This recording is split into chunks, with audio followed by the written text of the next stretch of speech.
যদি প্রতিদিন একটি নতুন বিষয় শেখেন, তাহলে ১ বছর পরে আপনি নিজেই নিজের পরিবর্তন দেখে অবাক হবেন। আপনার বাবা-মা হয়তো অনেক কষ্ট করে আপনাকে পড়াশোনার সুযোগ করে দিয়েছেন। সেই কষ্টের মূল্য দিতে শিখুন। তাদের মুখে হাসি ফোটানোর জন্য আজকের পরিশ্রমকে ভালোবাসুন। মনে রাখবেন, ভাগ্য অপেক্ষা করে না, ভাগ্য তাদের পক্ষেই থাকে যারা নিজ দায়িত্বে পালন করে এবং নিরন্তর চেষ্টা চালিয়ে যায়। কঠিন বিষয় থেকে পালিয়ে যাবেন না।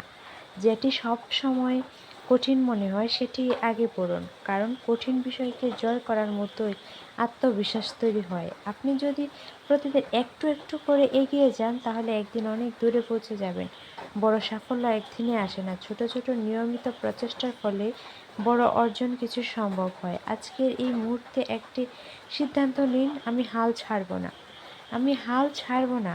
আমি ব্যর্থতাকে ভয় পাবো না। হ্যাঁ, আমি কখনো ব্যর্থতাকে ভয় পাবো না। আমি প্রতিদিন নিজের স্বপ্নের জন্য কাজ করব।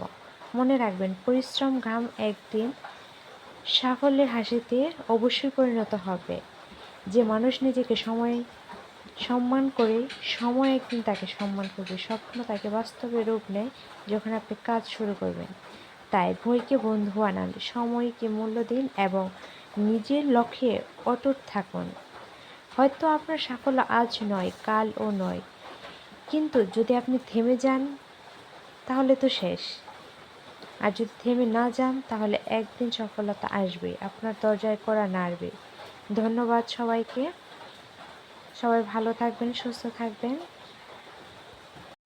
আর মনে রাখবেন, পৃথিবীতে কেউ জন্মগতভাবে সফল নয়। সফল হয় সেই যে প্রতিদিন নিজের লক্ষ্যে এক ধাপ হলেও এগিয়ে যায়। পড়াশোনা শুধু পরীক্ষায় ভালো নম্বর পাওয়ার জন্য নয়, পড়াশোনা আমাদের চিন্তা করার ক্ষমতা বাড়ায়, সিদ্ধান্ত নেওয়ার যোগ্যতা তৈরি করে, কঠিন সময়ে কঠিন সিদ্ধান্ত কীভাবে মোকাবেলা করতে হয় সেইটা শেখায়। তো আপনি যে বইটি আজকে পড়ছেন সেটি হয়তো আপনার আগামীকাল আপনার ভাগ্য বদলে দেবে।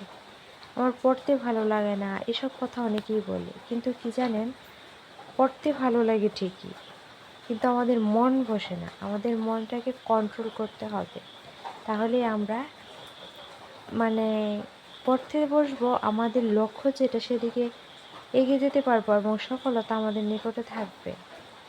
সময় কখনো কারোর জন্য অপেক্ষা করে না। হারিয়ে যাওয়া টাকা ফিরে আসতে পারে, কিন্তু হারিয়ে যাওয়া সময় আর কখনো ফিরে আসে না। পড়াশোনার সফল হওয়ার জন্য যে জিনিসটি